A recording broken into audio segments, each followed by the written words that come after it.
moltes vegades fem dietes per aprimar i si no canvia la composició de les bactèries intestinals, les dietes no funcionen per aprimar-nos. Els factors que afecten a la salut de l'intestí són varis.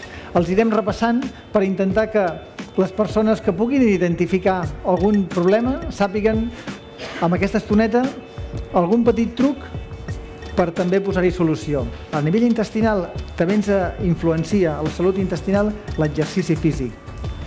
Quin exercici físic? Perquè hi ha molts maratonians que abandonen amb problemes de diarrees i vòmits. Què passa si dorms poc? Si dorms poc, no cremaràs tanta glucosa i al matí, quan te llevis, tiraràs de glucosa i no tants de greixos. Per això dormir poc engreixa.